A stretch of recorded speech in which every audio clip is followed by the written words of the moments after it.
them up to one farm so you could really understand. Thank you for coming. I'm John Kingsbury. I'm from Mountain Counties Water Resources Association. From those of you that I don't know, most of you I know here. And again, thank you very much for coming. We had a program earlier this morning up in Auburn, Placer County, and we had a good attendance there, and it was very well done. And I'm sure that you're going to very much appreciate what you hear today. And from Mountain County standpoint, what we're trying to do is provide an educational outlook on this water bond. So when you go back to your constituents, whether you're a GM or board member or your colleagues with the operations, you can help broaden that knowledge, because I think that's one of the things we're trying to do. And as I mentioned this morning, is the PowerPoint that Jerry Meral is going to give is going to be on our website. I'm going to post it with a few pictures like we usually do, so you'll be able to retrieve that, so you don't need to be taking pictures if you don't want to. But I have Jerry Meral, Dr. Jerry Meral here, and Bryce Lundberg, and also the president of the Mountain Counties Board, Barbara Balin, who's also president of TUD, Tuolumne Utilities District. And so we're going to have Barbara say a few words, and then I'll go ahead and kick it back off. So Barbara, why don't you go ahead? Oh, but before we start, I want to thank this lady, stand up, Donna, for setting this up. I mean, I gave her a call. We got this all set up, which is great, because originally I was going to have to do the whole thing, or Jenny was. What we did this morning is we went around the room and you kind of introduced who you are. It helps everybody know, and also for Jerry to know who's in the audience. So maybe we could just start with Donna and just kind of work our way around here. I'm seeing a rise. Donna Leatherman, Calaveras Public Utility District, right here in San Andreas. Thank you all for coming. And I'm Bertha Underhill, Calaveras County Water District, and we're 2.5 miles down on And you are a board member. oh, excuse me. Yes, So we know who the electeds are. Ron Ringen, TUD, one of 5 board directors. Michael Rafferty, board president of Delaware Irrigation District. Thank you for coming down. Dave Beauchamp with Intercom Services in Folsom. Chris Thompson, Amber Water Agency, Assistant General Manager. Jeff Myers, CCWD, Director of Admin Services. Ron Kopp, TUD board member. Bob Rucker, TUD board member. Elaine St. John, Calaveras Fish and Game. Jim Grinnell, TUD board member. All right, we'll start. I'm Barbara Balin, Mountain Counties and TUD. Jerry Meral, Natural Heritage Institute. Bryce Lundberg, Lundberg Farms. Dakota Moreland, Calaveras Enterprise. Carolyn Lott, facilitator for Tuolumne Stanislaus Integrated Regional Water Management Authority. My name is Russ Thomas. I'm a board member with the CCWD.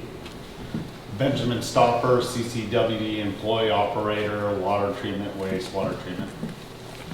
John Perkins, operations manager for TUD. Michaela Dillon, TUD. Tom Haglund, TUD. Terry Strange, board member, CCWD. I want to apologize in advance. I've got to leave just before 4 o'clock, so I'm sorry. Okay.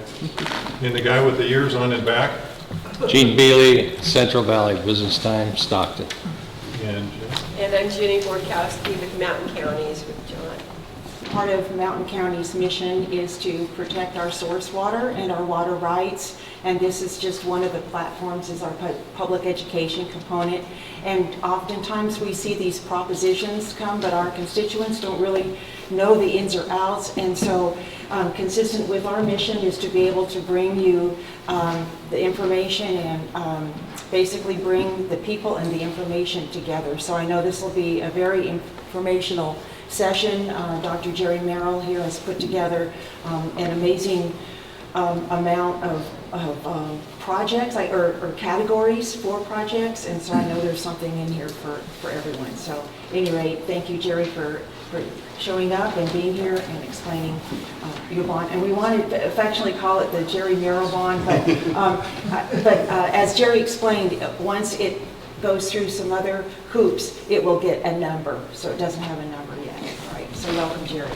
we're going to have a great presentation, and I do want to mention, first met Jerry back when he was a department or deputy director at DWR, and it's a whole history of jobs before with PCL and a number of places, but he was running the BDCP down in Sacramento for a long time, and is now doing this. So I really appreciate your efforts in doing this.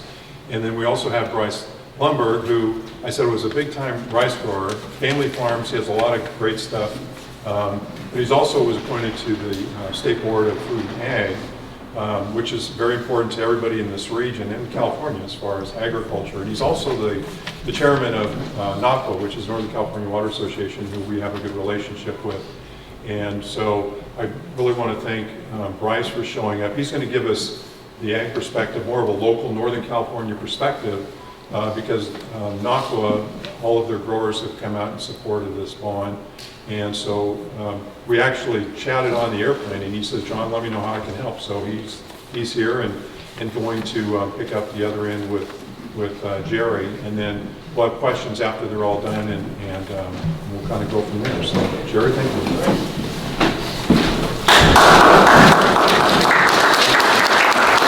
Well, good afternoon, and thanks to everybody for coming and spending some time with us on this, and thank you to Calaveras for this fine venue. It's really great. This is a bond that will appear on the November ballot, the statewide ballot. And to be perfectly honest and right up front, the reason I was very happy and anxious to come up here and make this presentation is that this measure deals with water. And to the average voter in California, water is something that's delivered by their local water district. The quality is good, the price is right, it's reliable, it doesn't smell bad or taste bad, it's a good water supply, and so they trust their local water districts. And so what I'm hoping is for those of you who are with water agencies, that you'll consider the possibility of your agency endorsing it. Tuolumne has done so already, we're very grateful for that, and many other water agencies have. But that's why it's really important for you all to hear about this and then make your own decision as to whether you think it's good for your particular district. So to get started here, the first thing I'd like to talk about a little bit briefly is Proposition 1. You may remember Proposition 1. It was on the ballot 4 years ago. It was a water bond. The governor was very involved in promoting that measure. It was passed through the legislature, and it did very well. The voters approved that. And it was in two categories. Basically, there were two pieces of it. One was this storage part, and that's really what was very attractive in the Central Valley and the Sierra, was new storage. And the money went to the California Water Commission, and they were tasked with distributing those funds to various new storage projects, both surface and underground storage. And they are doing that. It's been a really long time, and it was hard for them to get through the process the legislature set up, but they are doing that. And we expect that by July, they will distribute most, if not all, of these storage funds, and we'll see which new projects are going to get built as a result of that. The other part of Proposition 1, this lower part, was more conventional. It was the kinds of things you'd normally see in a water bond, wastewater treatment, or water conservation, underground storage, things like that. And the state agencies that are tasked to distribute those funds have pretty much done so. That would be the Department of Water Resources, the State Water Board, Department of Fish and Wildlife, those kinds of agencies.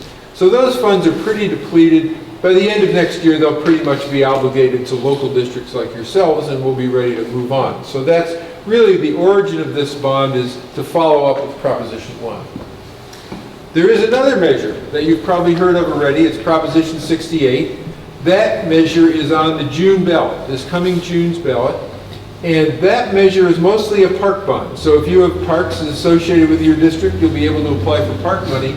But the legislature included water as a feature of the bond. Why is that? Because water polls better than parks, frankly. But we're taking advantage of that by seeing some good water projects coming out of Prop 68, but not too much money. It's less than $1 billion in water, and a very small overlap in the between the two measures, between our measure and that one. And the overlap is in places where we need the money anyway, safe drinking water programs and fixing the Salton Sea and so on. So we don't see any conflict between the two measures. Most agencies are supporting both, in fact. So that's fine. And people say, gee, won't the voters, vote on a water bond? They're going to think, after 5 months, it's hard to remember what you voted on, frankly. There's so many ballot propositions, and these are low visibility. So we don't really think that there'll be a conflict, that the voters will say, oh, I've done one and I don't want to do another one. That's very unlikely to happen. A key question always is, can we afford to do a bond? And this is something from the Voters Handbook from this June.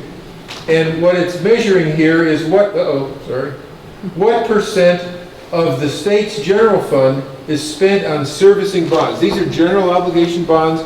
To pay them off in principal and interest, we have to use the general fund. We don't want to spend too much of the general fund paying off bonds. It's got to be within reason. You all remember New York City, and you can get into trouble that way.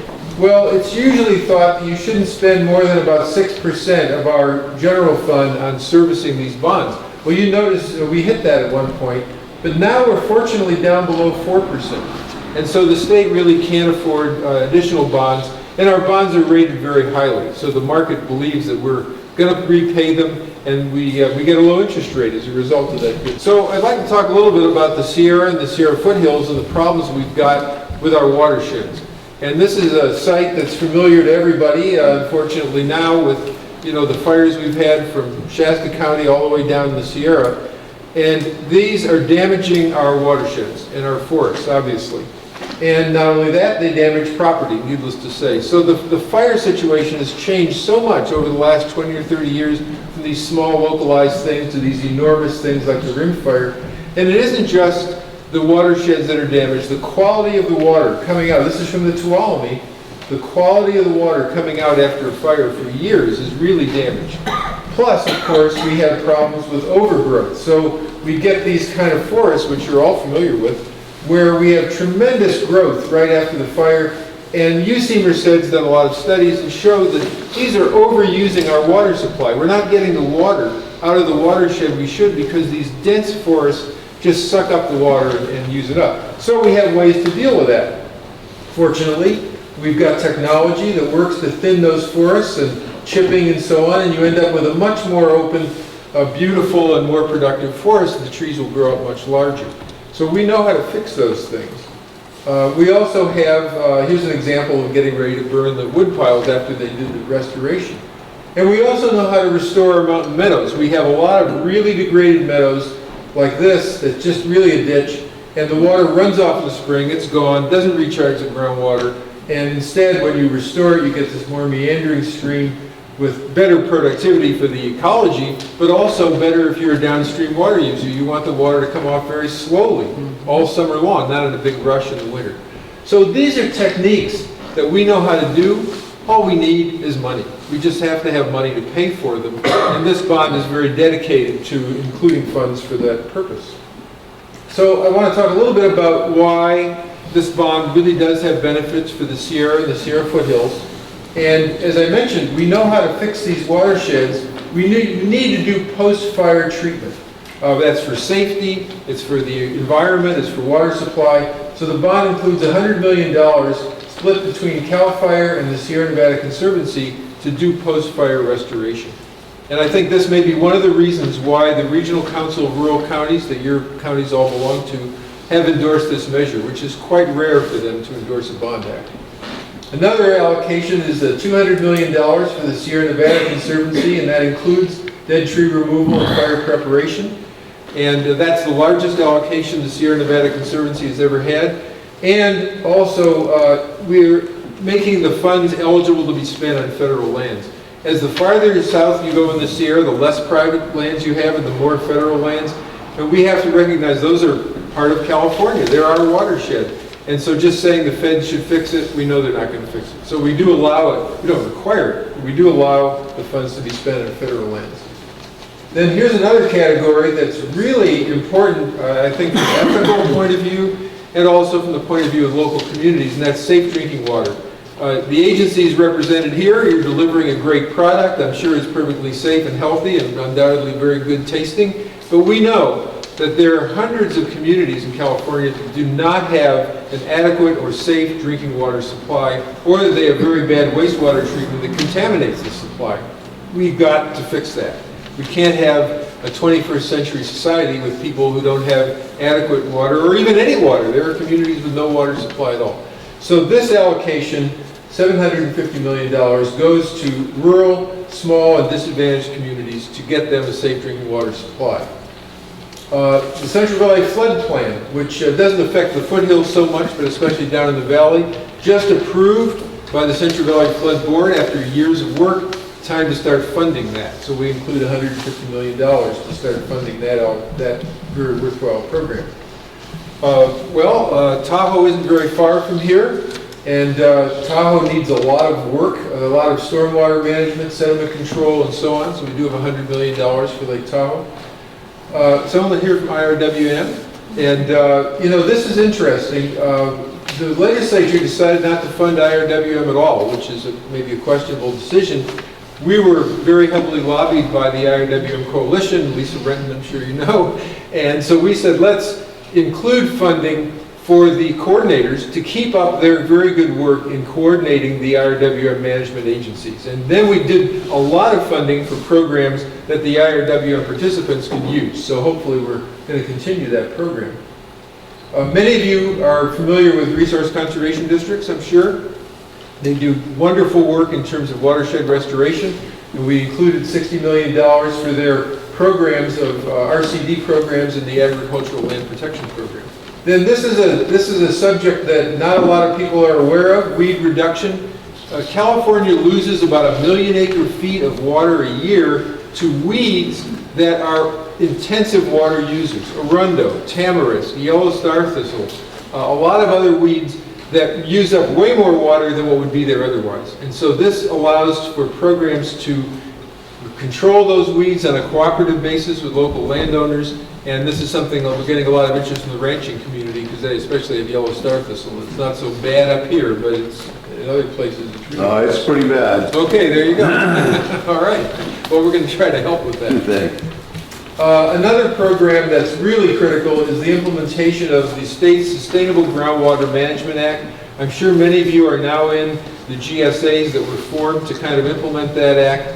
And it was great that the state recognized the problem of groundwater overdraft and contamination. Not so great that they didn't put any money up to do anything about it.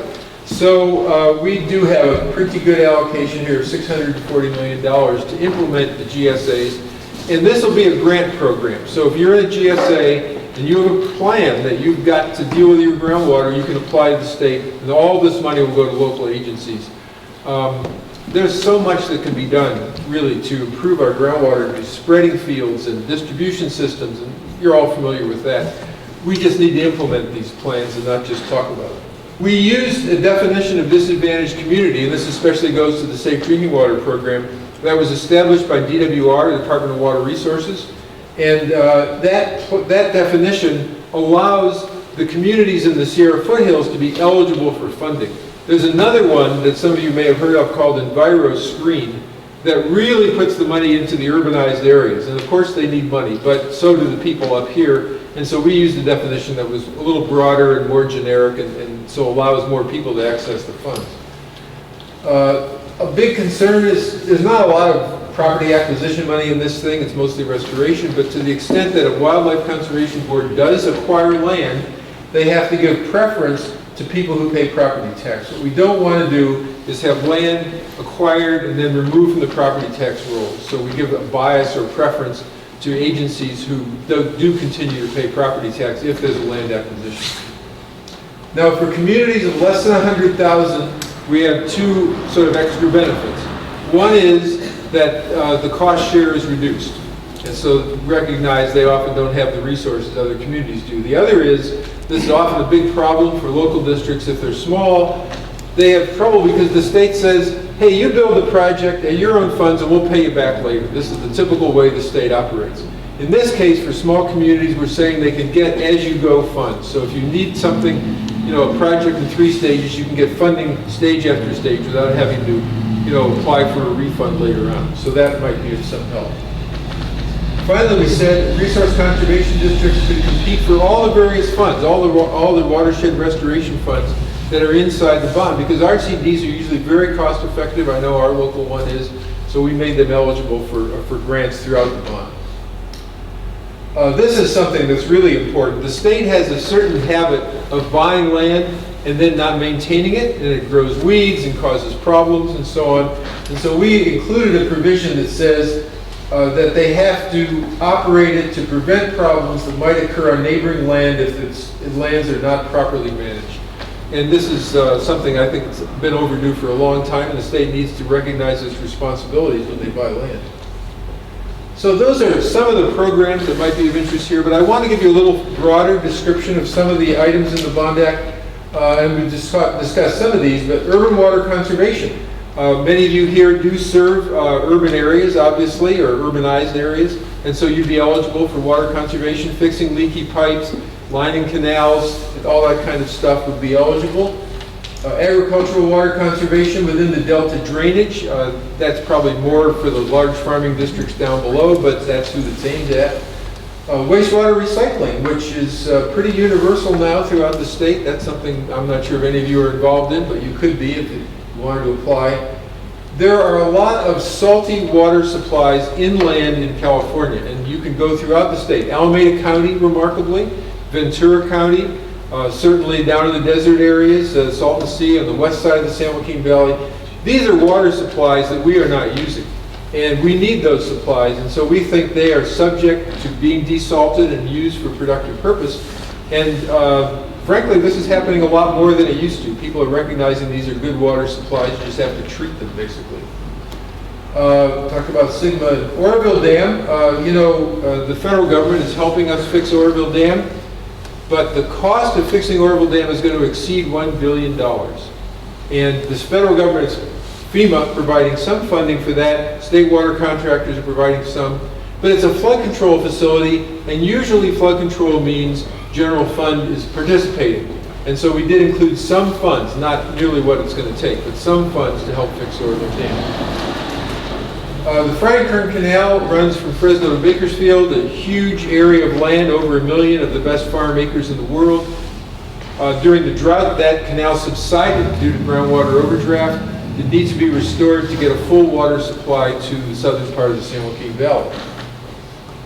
The Salton Sea is another interesting feature for the state of California, our largest lake, actually, in the Central Valley, but in the Imperial Valley. But as you probably know, it's a wastewater facility. Wastewater from Imperial Irrigation District, Coachella, goes into the Salton Sea. And then it sits there. It's a recreation facility.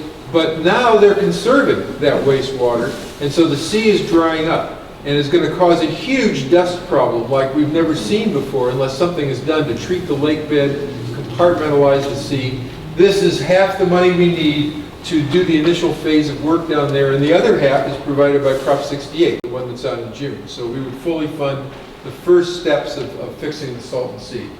Stormwater, big urban problem. We have a very large allocation to treat stormwater, use it as a resource instead of dumping it out in the ocean like we usually do. Fish and wildlife restoration is not just a nice thing to do for the fish and the wildlife. The reason we have, to a large extent, a water problem in the Central Valley, Southern California, the Bay Area, is the constraint placed on exports of the endangered species that are in the Delta.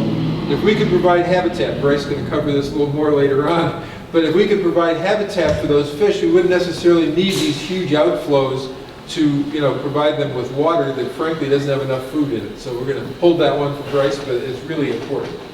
The question always comes up, how much water is in the bond? How much water are we going to get out of this thing? Well, we've tried to do our best to calculate how much from recycling, desalting, capture stormwater, urban water conservation, huge potential, better watershed management. UC Merced has said we are losing 1 million acre-feet a year to these overgrown forests, for example.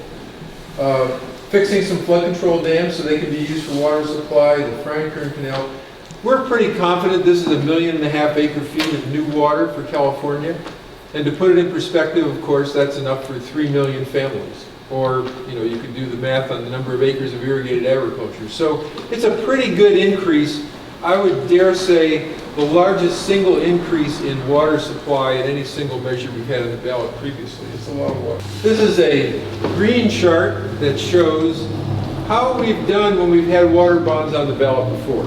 So for those of you who were around in those days, here's the Burns-Porter Act, 1960, the one that created the State Water Project. That was our first water bond.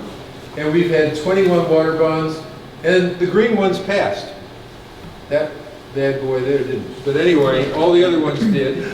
And so we have a tremendously good record of voters approving water bonds, sometimes by very large margins. And in regards to, oh gee, there's one on in June and one in November. If you look closely at this chart, you'll see some years where we had 2, 3 water bonds in the same year, 2, 2.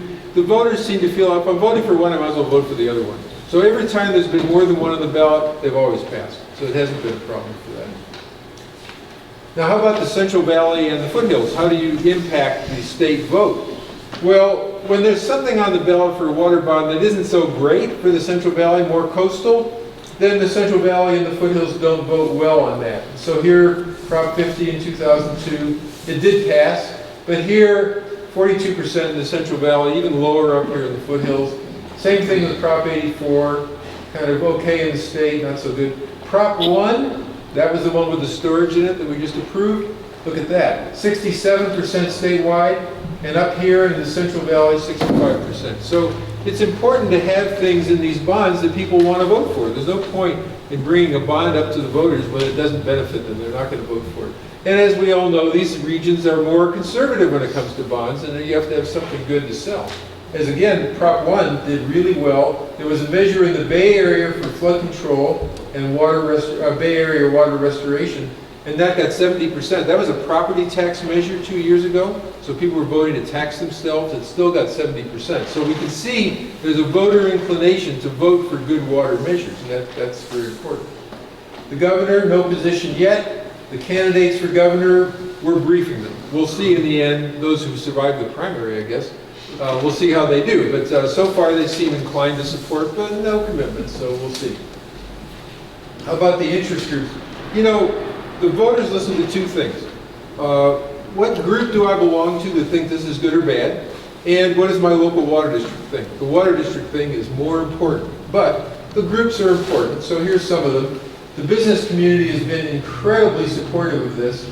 The Building Industry Association, State Chamber of Commerce, we have some local chambers now, Sierra Business Council. We have a new group that just endorsed the Bay Area Council, which is the sort of chamber for the whole Bay Area. They've all endorsed it, so we're doing really well in that regard. Conservation groups are endorsing this. We have over 50 that have endorsed, Ducks Unlimited, Native Plant Society, Sustainable Conservation. A lot of groups are endorsing this. We have some new ones coming the next few days. The water community, Association of California Water Agencies, for the first time endorsed a measure that wasn't even qualified yet. They liked it, so they endorsed it early. And NACWA, you heard about that, and also the Southern California Water Coalition, and the Regional Council of Rural Counties, which doesn't endorse a lot of bonds, probably never before, is my guess, endorsed this measure because of the benefits to the region. Then we have agriculture. It's been terrific working with agriculture. You can see all the agricultural industries that have endorsed, the Agricultural Council, and also the Western Growers. And if any of you are Farm Bureau members, they're deciding this month, so please go and vote at the state convention, and hopefully they'll endorse as well. And finally, the environmental justice groups have endorsed Community Water Center and so on. So it's a nice coalition, but ultimately the voters, you know, they're going to want to know, what does my water district think? You know, if my water district doesn't like this, I'm not voting for it. There is almost a one-to-one correlation. So your support, and thank you to all of you for supporting, and your support for this is really, really important. And we think, unlike most bonds, which kind of get hammered up here, we all know what happens, we can change that dynamic with your help. So again, thank you all for coming today, and I want to introduce Bryce as the chair of NACWA and a longtime friend and on the Food and Ag Board. He's going to give you his perspective.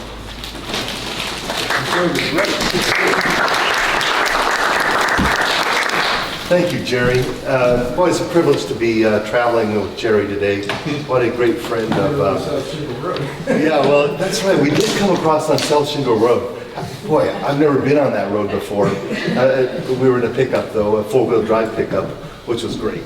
How many of you have been on that road lately?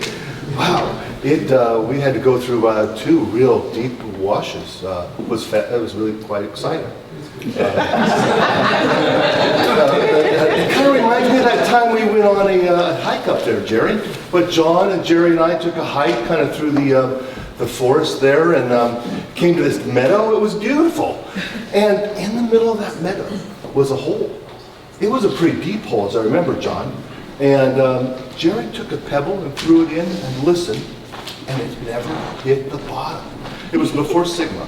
I would say. And John took a bigger rock and threw it in, and we listened, and it never hit the bottom. And I saw a railroad tie not far away, and we pulled it over and threw it in. And we listened, and out from the trees, all of a sudden came this big old goat. It was a big goat with horns. It was amazing, wasn't it, John? And it took one big bounce and dove down that hole. Wow, it was kind of weird too. But anyway, pretty soon a farmer came over and asked about a goat he was missing. And he told us, about his goat, and we said, well, we saw a goat fly down a hole here. And he said, well, that's not my goat. My goat's tied to a railroad tie. And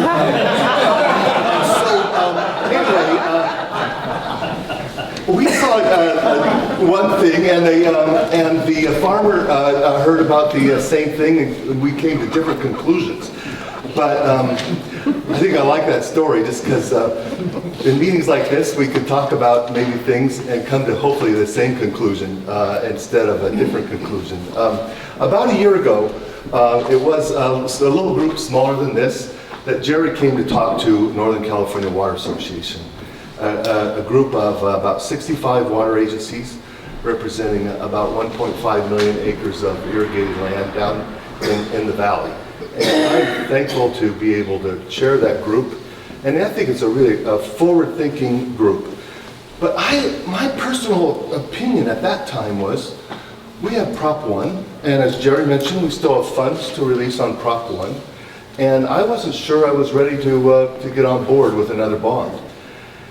But because of who Jerry is, and Jerry's reputation, and the respect I have for Jerry, we said, let's hear what Jerry has to say. And Jerry made a similar presentation to what you have seen here today. It took me a little while to realize the opportunity that Jerry had presented to us. As NCWA, Northern California Water Association, we are engaged with Governor Brown, his administration, with Governor Babbitt, who he's brought in as a consultant, and the State Water Board on a voluntary agreement. The State Water Board has this triennial review that they have to do, and they have to evaluate if the beneficial uses for water are being addressed. Usually that means they're looking at, is the environment healthy? In that process, we're engaging with Governor Brown and his administration saying, you don't need more water. The fish have enough water. What the fish are lacking is habitat. They're lacking refugia. They're lacking food, and they're lacking an interface with the floodplain. And those are the things that we think the fish need in order to rebound. And quite frankly, I think the message is finally getting through. I think we're engaged in a very positive way with Governor Brown and the State Water Board. But they'll ask us, great ideas, how are you going to pay for them?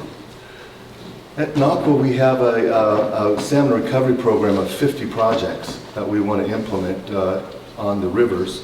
And so far we've done about 12 of them at our own expense. And some of the biggest, costliest projects are still to come. And potentially some setbacks on the levees in the rivers are very expensive on the levees on the river. And so we don't have an answer to that. How do you raise those kind of funds to do those projects that we believe in? Jerry Meral, this bond has $700 million for projects to improve fisheries.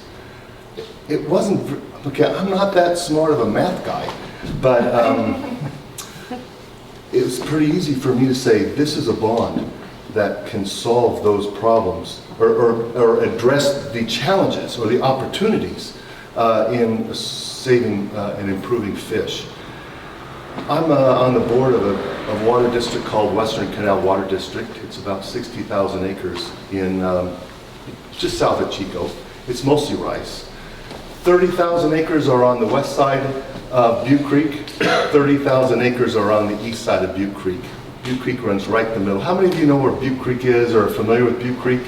It starts above Chico, and it comes out into the Sacramento River just below Knight's Landing. About 100 miles. about 20 years ago, our district, the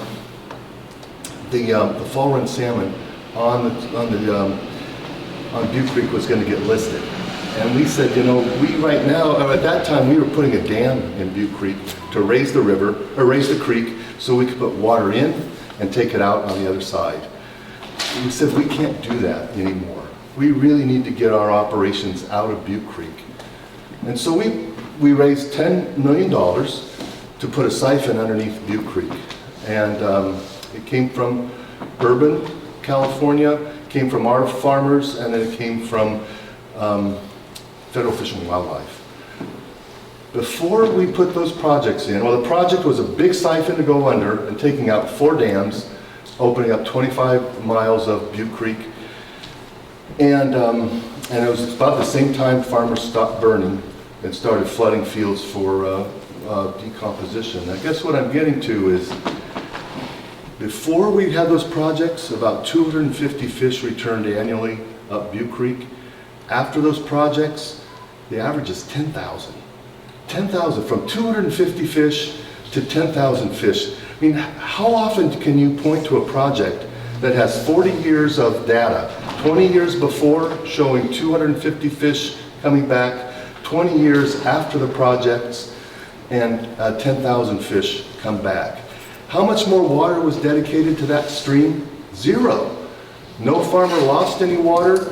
No additional water was added to the system. It was fixing the stream, fixing passage, creating, okay, so where does the rice farmer come in? They started releasing more of their fall water or winter water into the creek that's full of food from the decomposition of the rice straw. That is fish food. And so they have food, they have passage, they have refugia, and the fish responded. That is the kind of projects we need in California, all across our river system and in our delta. And that's what $700 million, well, I would say I'm in favor of it. Now what else, what am I really in favor of? Clean water. And who isn't in favor of clean water? And why, and clean, safe drinking water? Why is that so valuable to me? Is that there are 300 communities in California that don't have clean, safe drinking water. I'm not sure how many of them might be up here in the mountain valleys, or the mountain counties, but there are about 15 of them in the North Valley, and there are 300 across the state. California farmers are being asked to fix that problem, or fix the issue. We're being asked to put on a fertilizer tax to address the nitrate issue. So, I mean, there's a direct correlation there. If it's a nitrate that's gotten into the groundwater, California farmers are being asked to pay, all fertilizer is being asked to pay a fertilizer tax. And then California urban water hookups are being asked to pay a water tax. We are against that water tax, and we are willing to go with the fertilizer tax, but there's 650 million, 750 in here for clean water. I would much rather have that be in a bond than in a tax that will be I think one of the first times there's a water tax on a hookup, and we know that how often do those ever go away, and how often do they stay at 95 cents per hookup? I would much rather have it addressed through a bond that is funded by the state, that has a defined beginning and end as far as how much funding there is for that. Of course, there's funds for birds in Northern California and in Southern California, and there's funds for flooding, and of course we went through the floods. Our farm was evacuated. I don't know how many were evacuated across the state, but our farm and 75% of our personnel were evacuated when Orville was evacuated, and we know that even more the value of flood protection and flood planning. I would say it's easy for me to see the direct relevance of these bond issues for where we are. I farm with my brother Eric. and 35 other family members. My brother Eric would say, well, Bryce, none of these funds ever come back to us. I mean, they always go to somebody else. And I would say, well, Prop 1, there's funding in Prop 1 that came to Richville Irrigation, $1 million to upgrade the little water district that's we get half of our water from.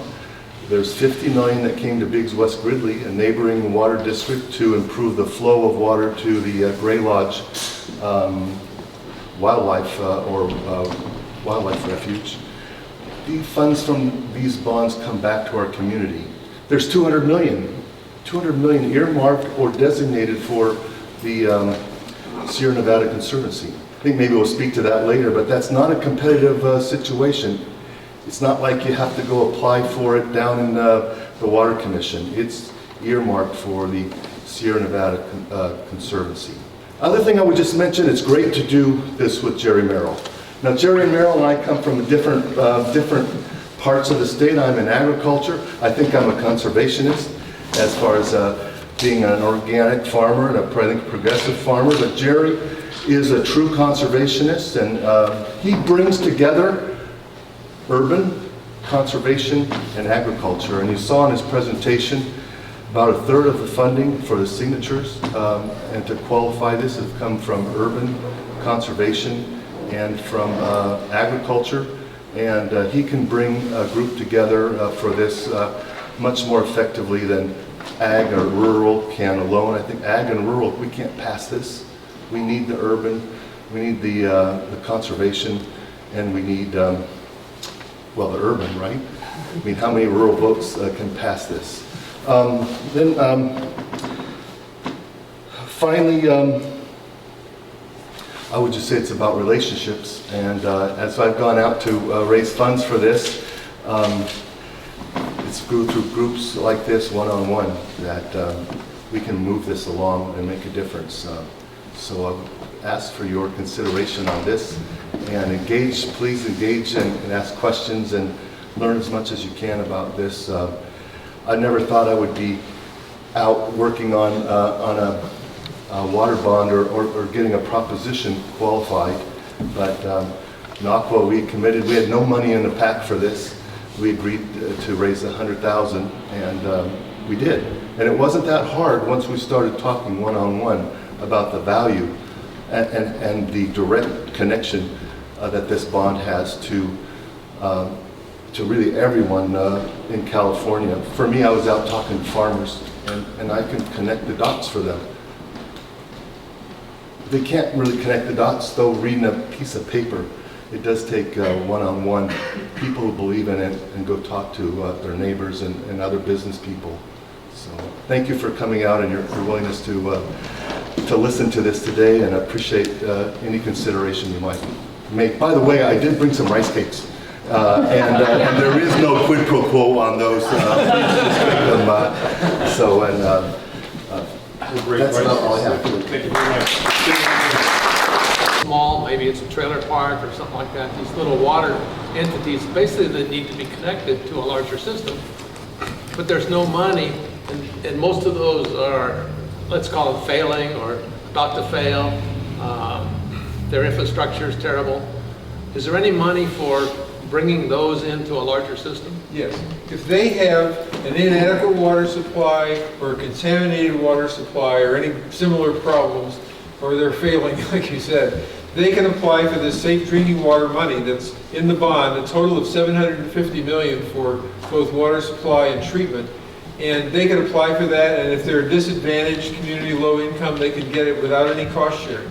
So it goes directly to that purpose. But and part of the disadvantaged community, I don't understand the definition.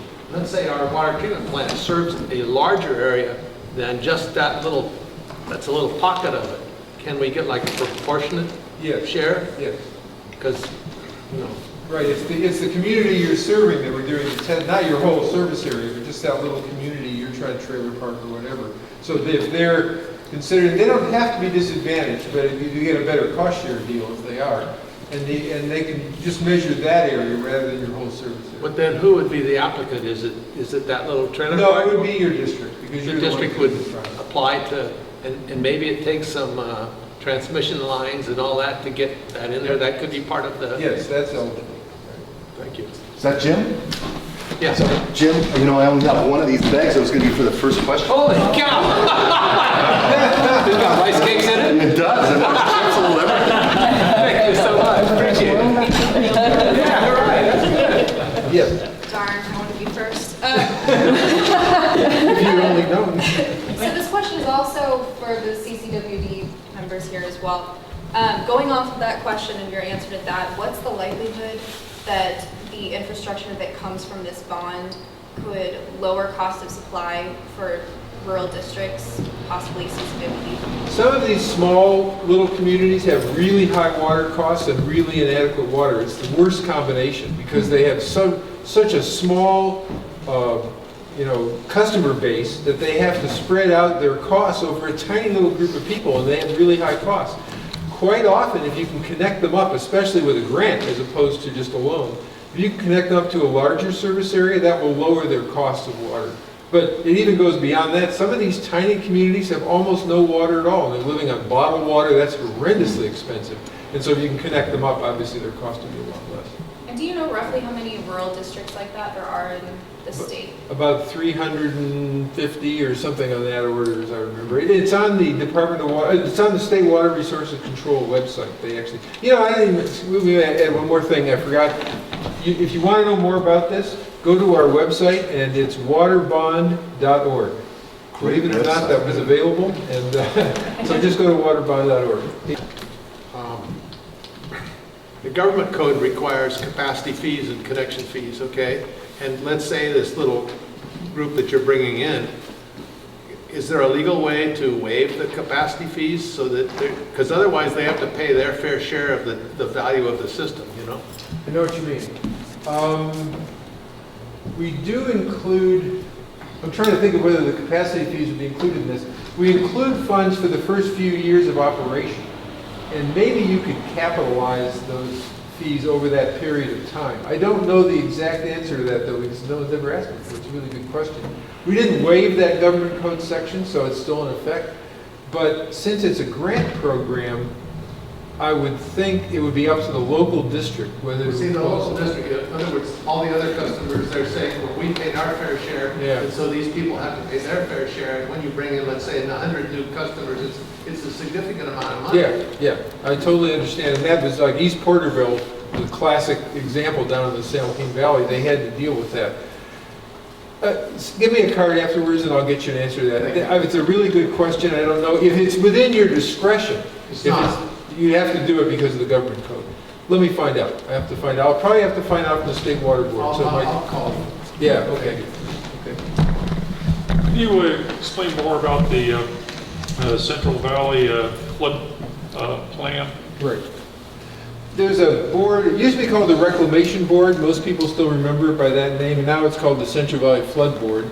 And it's made up of, I think, 7 governor appointees. Mike Valines, who used to be an assemblyman down here, he's on it. And there were a lot of different people on that thing, engineers and so on. And they were charged in a bill, 5 or 6 years ago, to develop a plan of control of floods for the whole Central Valley. And they have jurisdiction all the way from Shasta Dam down to Millerton, I guess, or something like that. So they spent like 3 years working on a flood plan. And it was very tricky because, as Bryce said, sometimes you want to widen the floodplain to get more floods through and so on, but that can be controversial because you might end up buying out agricultural people. They ended up with a plan that not only satisfied the conservation groups and fish groups, but was endorsed by the Farm Bureau. And so it's a pretty good plan. I mean, it was remarkable. They had that level of consensus. It's a $17 billion plan. And we have to start funding it now. The state didn't provide any money. And so we have I would say a small but significant increment for the first few years of $150 million that will go into that plan. And people will say, okay, we're ready to what? Raise a levy, move a levy, do something to protect against floods, and they'll apply to the board, the Central Valley Flood Board, and if it's part of the plan, they'll be eligible. This is going to have to go on probably for 20 or 30 years to fund the whole plan. It's very expensive. But with climate change, where more flows in these rivers than we used to have, we have to do something. It's really critical. And they have jurisdiction up the tributaries, so Bear River, Yuba River, all these tributaries, they have jurisdiction quite a ways up the river. How far up to in the mountains would that go? Would there be projects in the mountain counties? Generally, they stop at the rim dams. So they'd probably stop at Comanche, they would stop at Folsom because they have the American River, they would stop at Oroville. So generally, the rim dams are kind of their jurisdiction. Yes.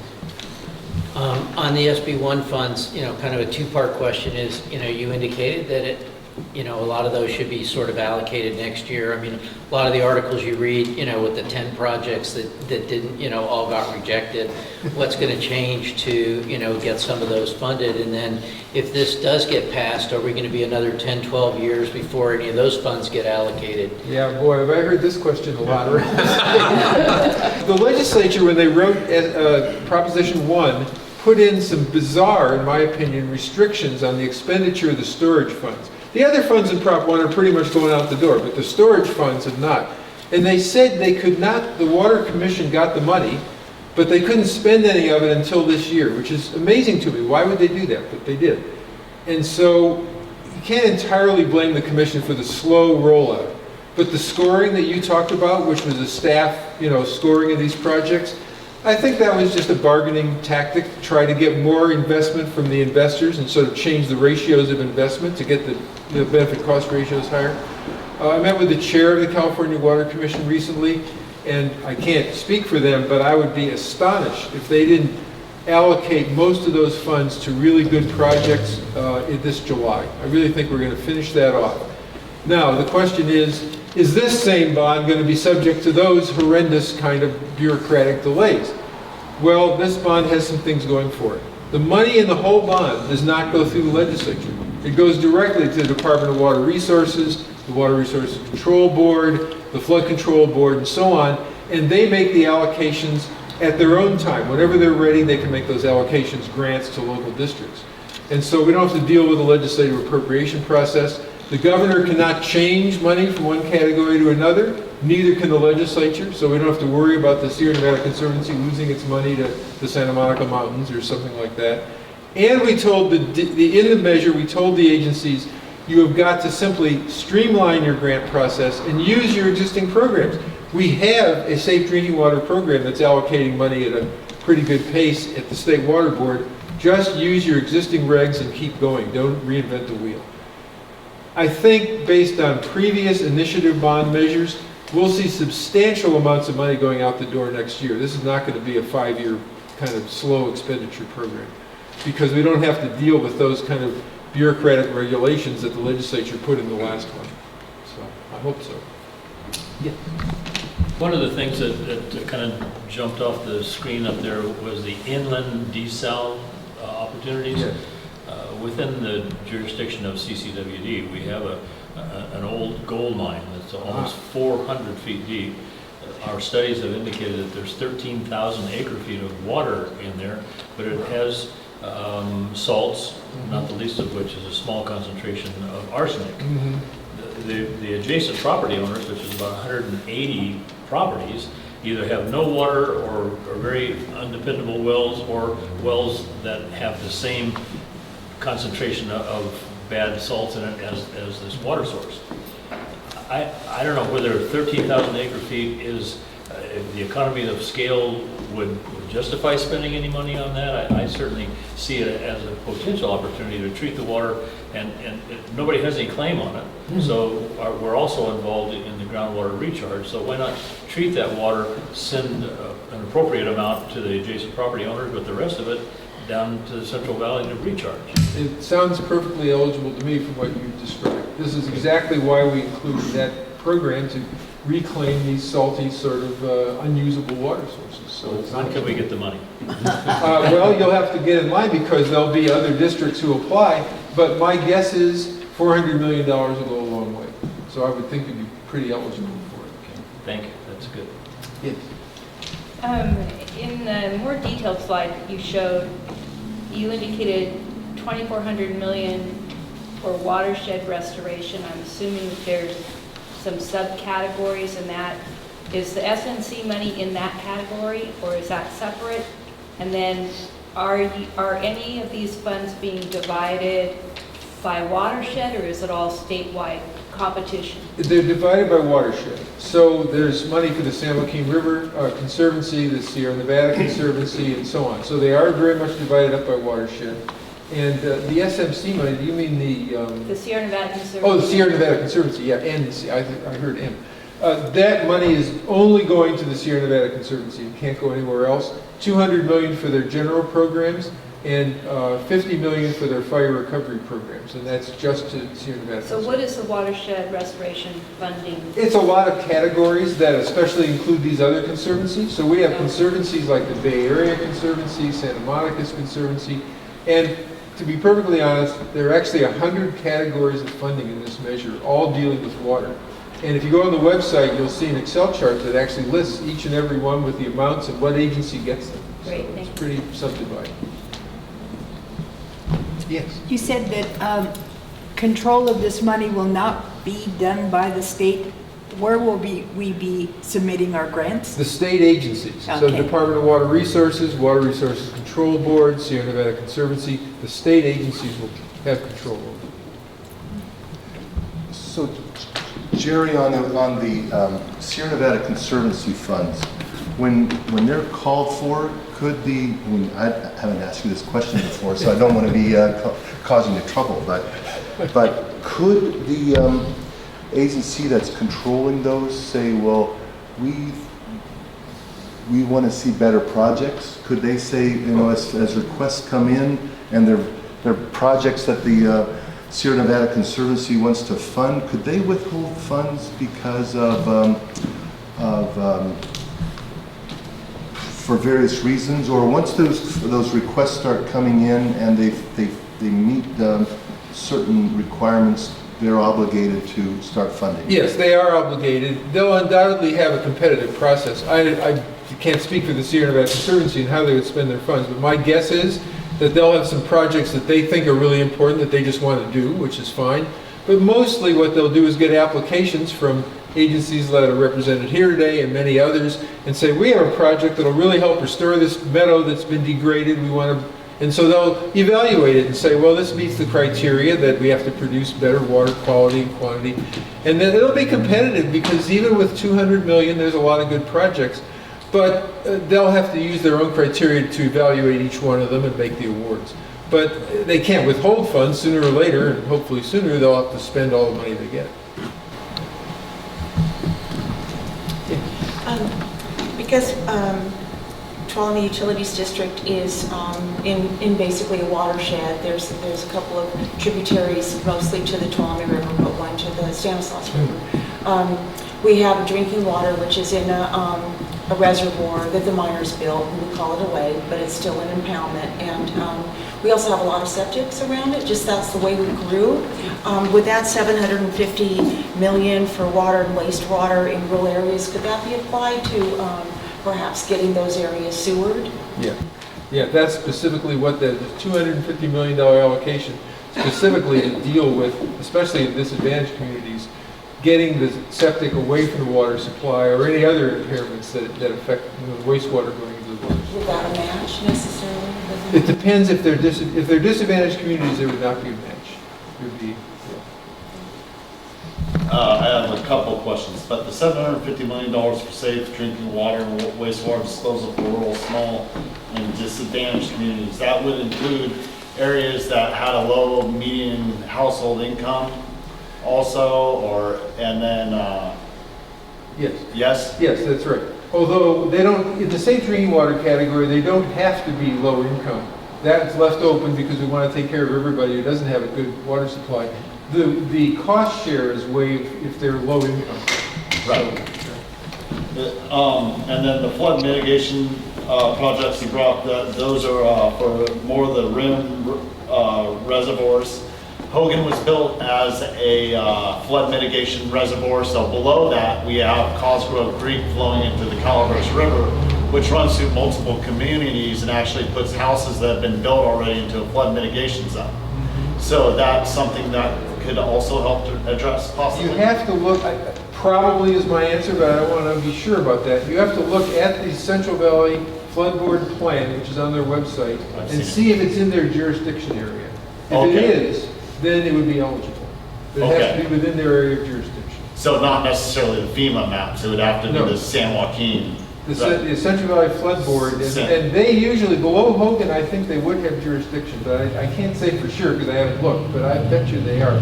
And they should have a website, just Central Valley Flood Board, and look at their area of jurisdiction. They'll have the plan is on the website, and then you can tell whether it's eligible. You had a fund category up there for wastewater recycling projects. I forget the amount you had set aside for that, but what sort of projects do you suppose are you found more favorable for that? So this is a program the State Water Board has had for a long time, always funded by bonds and always very popular. There's a lot of good projects. Any kind of wastewater that can be recycled into any kind of usable water is eligible. So it could be coming out of a tomato treatment plant, and it isn't a quality that you can use to irrigate, for example. So you could upgrade it and then use it for irrigation. Or it could be a municipal waste plant where you simply recycle, get the water up to tertiary treatment, and then you can use it for irrigation, industrial purposes, groundwater recharge. All those kind of projects are eligible. Anything that looks like wastewater can be recycled. Would that include a wastewater reservoir? Yes, they're specifically eligible. Okay. Sharon, I got a couple. And I wanted to pick up on the comment that Bryce, some of these things are... Oh, you lose a goat? Pardon? The goat? I didn't know goat was tied to the thing that we were in. Are there a couple ways with this bond that we can actually help our legislature and the regulators in some of the things that they're doing, such as this water tax? I don't know anybody that supports this water tax, and if it's, I should speak for myself, has advocated that it needs to be statewide and not on the water districts charging their ratepayers for it. So do you think that this would be an out for the legislature to dump that issue, or is this going to be on top of it? We're going to see the water tax plus this to where it's like a, double tax, if you will. And then, but is there something that you can do, Jerry, since this is your bond?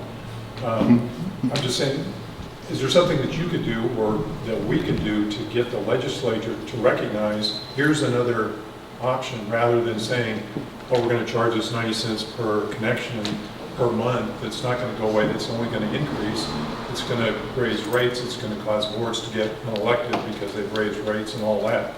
So Bryce is probably the best one. Is there something? Well, good point. that could Good happen? question, John. That SB 623 is a moaning bill Yes. that has this three components: liability protection for landowners, the fertilizer tax, and then the water hookup fee.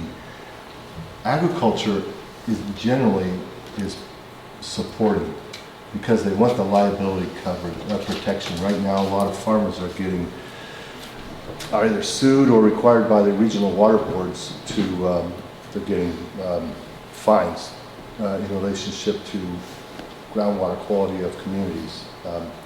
So agriculture is supporting it, water is opposing it. And so California Rice is supporting it, and my water districts are opposing it. That is a pretty unusual position to be in. That is going to be voted on in, I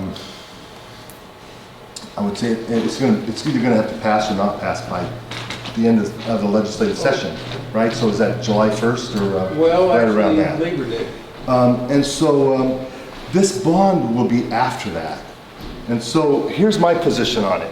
I'm opposed to SB 623. It doesn't, and a lot of people will say, well, then you're opposed to clean water as clean, safe drinking water. I am not. We are, everyone, and our organization is a proponent of clean, safe drinking water.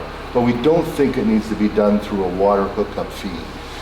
We think that there's a UC Davis study that says at least 90% of these communities are within 1 mile of a community that has clean, safe drinking water.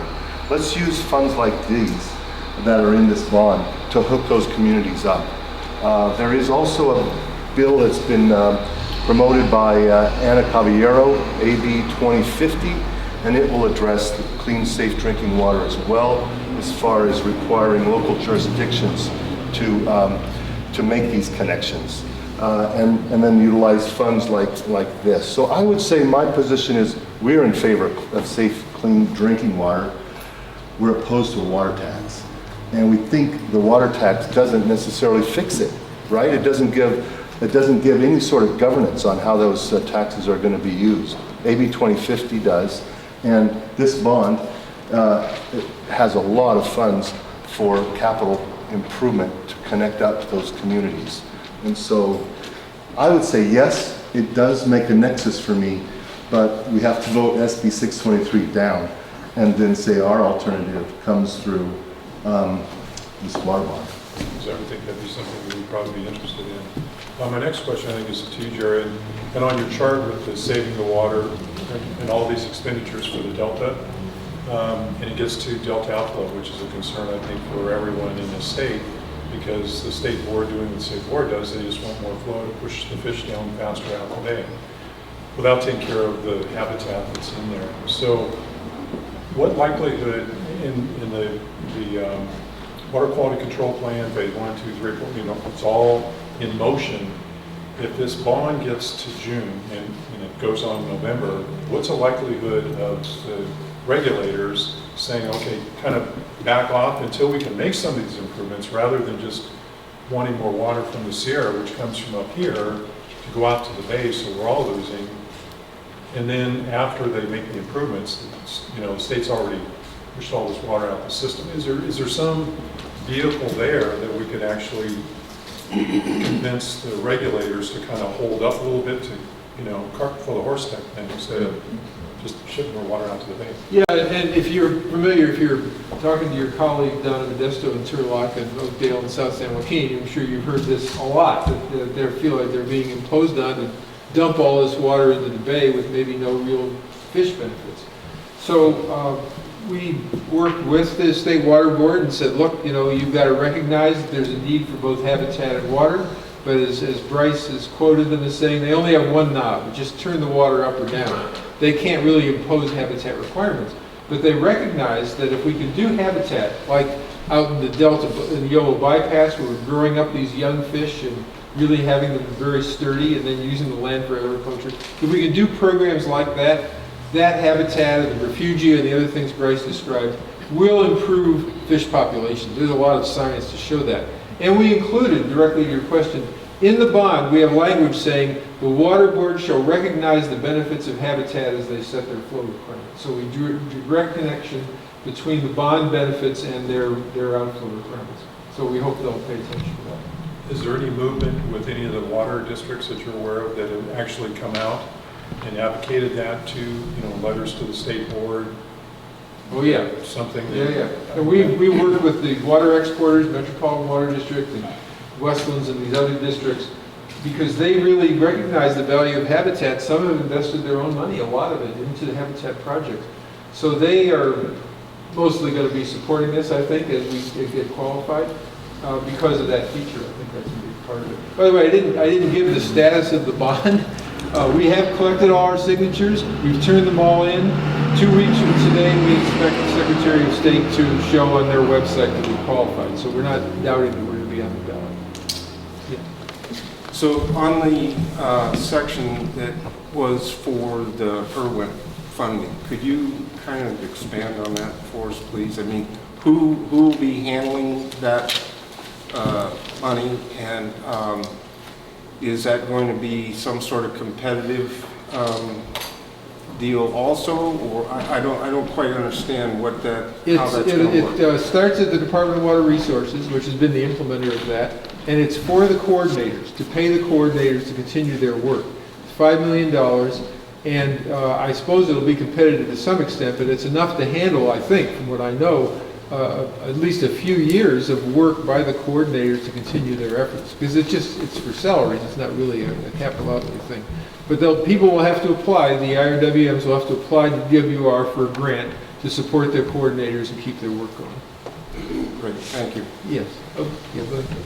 Might be a little bit off topic, but with all the funds for the watershed management, where we've got to take all these trees out of the forest, or, is there any, support or tie-in with biomass or anything in there where you're not just piling it up and burning it from an air quality standpoint? You know, I actually have worked on that a lot myself in the past, and I really understand those problems. I would say the support for biomass would come by the fact that we're going to put state money into actually collecting the biomass. Because one of the problems in biomass plants is they got two costs. They've got to build the plant and operate it, but they've also got to collect the material and truck it down there. In this case, we're going to at least cover the second cost. So it should lower their overall operating costs and help make those plants more viable. But that would be the connection, I guess I would draw.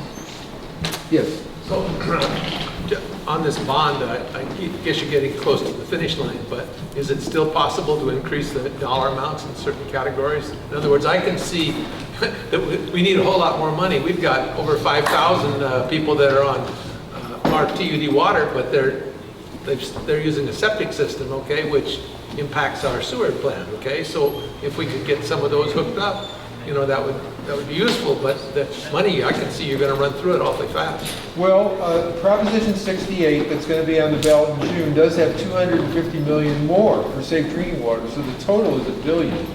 We've had quite a few bonds now. I used to run that program for the Department of Water Resources a long time ago. And we've had probably 6 or 7 bonds that have gradually kept going with the safe drinking water program. It'll take at least a while to run through $1 billion for that program. But as you can see from that one chart, we've had a water bond every 2.5 years for 40 years. So don't think this is the last one. And I do think that this program is really popular. The polling is outstanding on this subject. So it'll take us a while to spend $1 billion, and my prediction is there'll be another one. Thank you very much. You know, this morning and this afternoon, I've just made that connection, Jerry. I mean, you've told us that every 2.5 to 3 years there's a water bond. But why is that every 2.5 to 3 years? It's because the funding for the last one has about run out, and we have more projects. That's it. Right? Does the job ever get done? Well, no. There's always more to do, isn't there? There is. You know, California Water, we've invested billions and billions of dollars, especially in present value in California Water, and our water supply is inadequate. We're overdrafting the groundwater. We have pollution. It's going to be a long time before we solve all those problems, and probably quite a few future bonds, I guess. Jerry Meral, too, I see coming. Yeah, please. All right. I want to thank both you gentlemen for making the trip all day today to help educate this region. I think it's been really helpful, useful, and I want to thank you for doing this. So thank you very much, and thank you everybody. You know, John, could I make one more point? Yes, I just would say, well, we would love it if you would consider endorsing, and that the name of your district or agency would show up on the website, waterbond.org. My association, NACWA, we raised $110,000 for the signature gathering. As chair of NACWA now, I'm going to raise another 100, hopefully 150,000 for the campaign, right? And so I'm going to go back to my neighbors, and so I know you feel bad that you haven't been able to participate in funding the signature campaign, right? That's already been funded, but now we have the need for some funds. We won't be buying TV ads or things like that, right, Jerry? But we do have a cost to run a statewide campaign. And so if you would consider writing, I think right on that website, there's a way to say, here's $100, or here's $50, or here's $5, if you would consider that. So are you on GoFundMe? You don't even have to do that. You can just go to the website and there's a button. GoFundMe, you know, I just donated money to a project in Maine last night, so that's the place you want to be. You know what? So, do it. That's good. GoFundMe. I should have thought of that. Thank you. A couple last things. Check our website if you'd like Jerry's PowerPoint. It'll be up there later this week. Push it out to everybody. And again, I want to thank Barbara for joining us today. And it was to help educate members in our region. So take it back to your agencies, and hopefully we'll get the word out to everybody. So thank you very much. Thank you, Barbara.